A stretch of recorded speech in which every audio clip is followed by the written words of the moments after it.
because we basically view it as it's in your community, and basically you're in your community or you're close by general area. It basically is your backyard. Yeah, that's true. Good point. I think that's awesome way to look at it, that your community is like your own backyard and it has activities and games and places to see that you probably didn't even know about or never looked into it. But I think Joelly's has a great idea about Backyard Adventure. She's going to be airing her channel pretty soon on YouTube. Definitely subscribe to her channel when she starts out. It's going to be action-packed with a lot of different events that she actually took footage of when she was out in Arizona of a couple of places. And speaking of that, we are also working on a web series called Nightfall. And it talks about sex trafficking and immigration and pretty much all the political bullshit that's going on in our world today.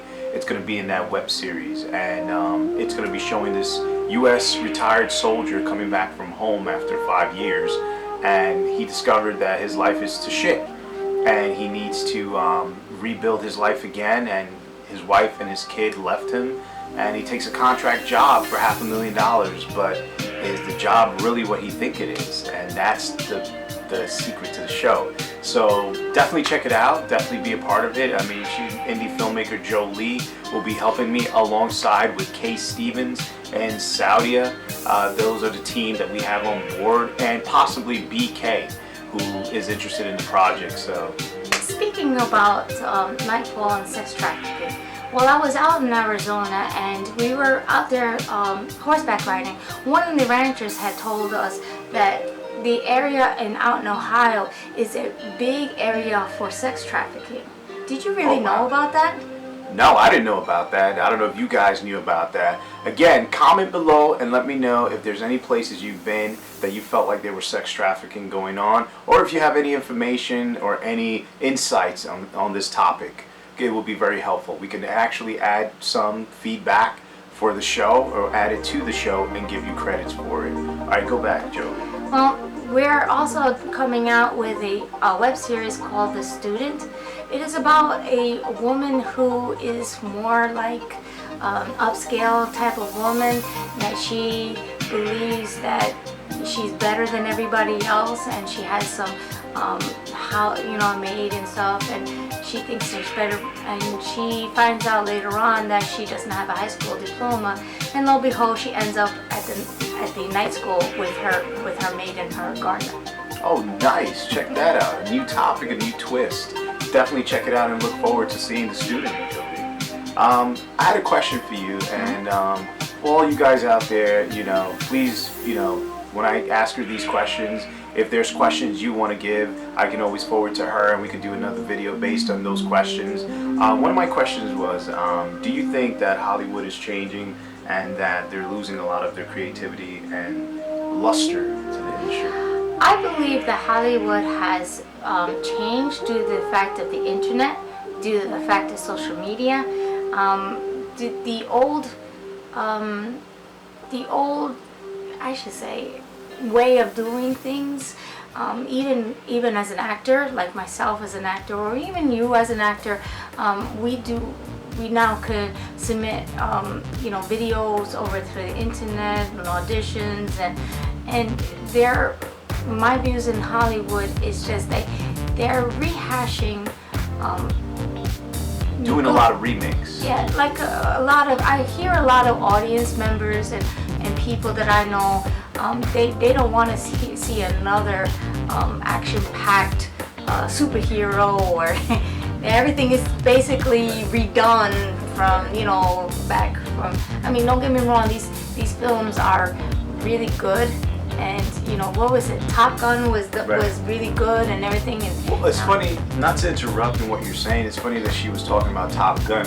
I know Tom Cruise is coming out with Top Gun Part 2. And my only question is, don't get me wrong, I love Tom Cruise, always been a fan of Tom Cruise, loved his work, awesome professional actor, and always, give his 110% in his movies.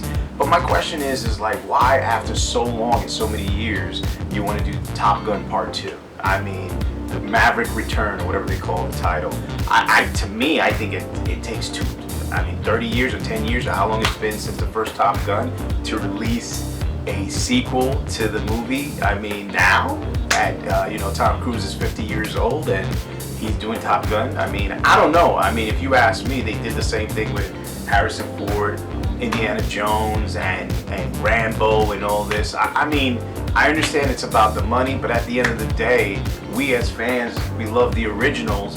And yeah, you could make sequels, but after a while, too many sequels kind of ruin the franchise, I believe. I believe, not to interrupt, but I do believe that all these movies that I've seen, I'm a lot of a fan of Sylvester Stallone. I'm a big fan of his. Rocky. And just a lot of these different films. I really, don't get me wrong, I really love all these films and all these actors and everything. But I think that remaking and rehashing,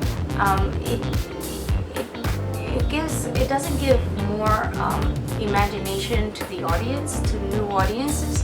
And I understand that the younger generations, they want to see those things and everything. But at the same time, redoing it and everything, I just hear the older generations, or depending on who you're targeting, it's all about who you're targeting your audience. Right.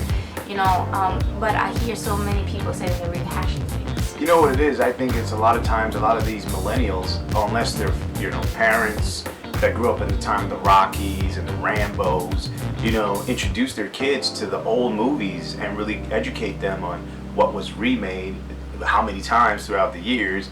I think if they were exposed to the old movies, they would understand and kind of see that from my generation, being born in the 80s and lived through the Rockies, lived through the Rambos, lived through the Ghostbusters, I think remaking or doing a spin-off from those, I don't know, I just think it takes away from its authenticity. How do you say it? Authenticity.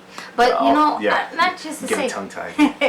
Just to say that even my son, I was a big Star Wars fans, and having Star Wars fans, and remember growing up seeing Star Wars and everything. And my son saw the original Star Wars. We're a big fan of of Star Wars, and now, not knocking Disney or anybody, it's just that he doesn't. Like, he's not so much, he's into it, but he's not so much into it. He has to be like, it's okay. Well, that's why I think, YouTube, when it was created, and the internet itself when it was created, and us independent filmmakers had the opportunity to release our creative ideas and stories to the world, I think the internet has changed the game and the industry on how cinema and films are viewed today. And I think it gives you, as the amateur or the pro, another outlet to express yourself and express your ideas. Exactly. Even now, as we speak, my youngest child, she's in high school. She is nothing but all on YouTube. All up on YouTube. There you go. And she's all about YouTube this and YouTube that, and she wants to see your videos. I even go through your videos, and just to see that. And I'm sure enough you'll see our videos as well. And by the way, I just want to thank you for seeing our videos as well, because without the audience, without you guys, we wouldn't be able to do what we love the most. So I thank you, ahead of time, for seeing each one of us on our videos. Absolutely. I totally agree, Joelly. I mean, if it wasn't for you guys out there subscribing, making comments, giving ideas, motivating each and every one of us in the community of YouTube, I think we wouldn't be here today. And I think thanks to you guys, it motivates us as the creator to keep pumping out, and also to research and to discover what stories work better for you guys, what stories we suck at, what stories. I mean, that's the beauty of YouTube, is that we get to make the mistakes, and who cares about the criticism? Who cares about what some people may say? Oh, you suck, and you this. Oh, so what? I suck. But you know what? I learned from that, and we grow as filmmakers. So thank you, and thank you for subscribing and being a part of this. And before I forget, I do want to say this in the video, and I don't want to reiterate it. You hear a lot of YouTubers, they always say do this, do that, and they repeat themselves. I just want to say it once or twice. Don't forget to subscribe to Make That Bloody Movie with Coffee. The notification down there. Smack the bell. so you get all my updated videos, and hit that button, please. And I will tell you the coffee of the day. Actually, should we get into the web series Nightfall and tell the audience, tell the fans a little bit of what to expect with this web series when you first saw it? I'm really excited for the web series, and I'm really excited to be part of the web series and the creativity that I've seen that's going to come out. I'm so excited to share it with everybody. The cast and the crew, it's just, we all gel together, you know. It's we do. Awesome, you know. Team, remember that. Exactly. There's always team. There's no I in team. You know, making films, you gotta have a team. You gotta have motivated, positive people that come together and believe in your vision and your story. And that's how things start to happen and magic start to happen. So always remember that. It's team effort. It's not an individual effort. I mean, just the elements of what Jake goes through and the drama that he goes through and the heart-wrenching that he goes through and what he believes, and then he ends up finding this and that. I mean, I don't want to give any parts away, don't. Save it because I don't want to be a spoiler alert, but the only thing I can